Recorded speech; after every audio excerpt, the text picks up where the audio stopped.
নমস্কার বন্ধুরা, আজকের এই ভিডিওর মাধ্যমে আপনারা জানতে চলেছেন ছুটির দিনে কাজ করা কর্মচারীরা পাবেন 1000 টাকা ভাতা। জানুন সম্পূর্ণ বিস্তারিত তথ্য সম্পর্কে। ছুটির দিনে কাজ করা কর্মচারীরা পাবেন 1000 টাকা ভাতা, বড় ঘোষণা সরকারের। পুলিশ কর্মীদের জন্য উৎসবের বিশেষ ভাতা 500 টাকা থেকে বাড়িয়ে 1000 টাকা করেছে। স্বরাষ্ট্র দফতরের জারি করা একটি আদেশ অনুযায়ী রাজ্যের পুলিশ প্রধান ছুটির সময় কর্তব্যরত পুলিশ কর্মীদের বিশেষ ভাতা 500 টাকা থেকে বাড়িয়ে 1000 টাকা করার প্রস্তাব দিয়েছিলেন।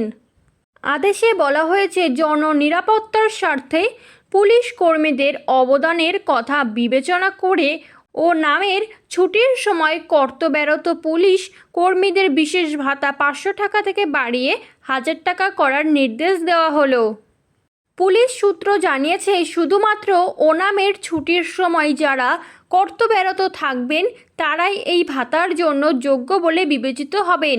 বিভাগের হিসাব অনুযায়ী আগামী সপ্তাহে ওনামের ছুটির সময় বিভিন্ন থানা, বিশেষ ইউনিট এবং ক্যাম্পে প্রায় 20,000 পুলিশ কর্মীকে মোতায়েন করা হবে। কেরালাতে 26 আগস্ট ওনাম উৎসব উদযাপিত হবে।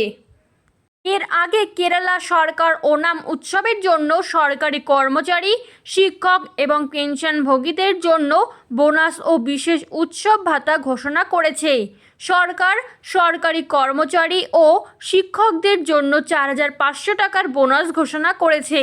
যেসব কর্মচারী বোনাস পাওয়ার যোগ্য নন তারা বিশেষ উৎসব ভাতা হিসেবে 3000 টাকা পাবেন।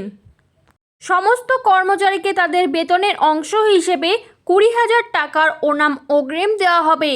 নির্দেশনায় উল্লেখ করা হয়েছে যে বোনাস বা অগ্রিম অর্থের পরিমাণে গত বছরের তুলনায় কোনো পরিবর্তন করা হয়নি। পার্ট টাইম এবং কন্টিনজেন্ট কর্মচারীরা 6000 টাকা অগ্রিম পাবেন।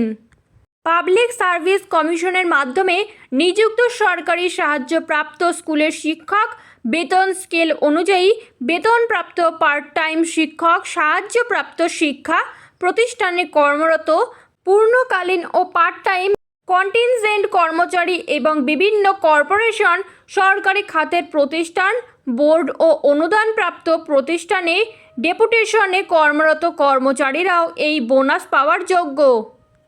এরকমই নতুন সরকারি নতুন এবং গুরুত্বপূর্ণ তথ্য সবার আগে পেতে চ্যানেলটি সাবস্ক্রাইব করে বেল বাটনটি প্রেস করে চ্যানেলটির সাথে যুক্ত থাকুন।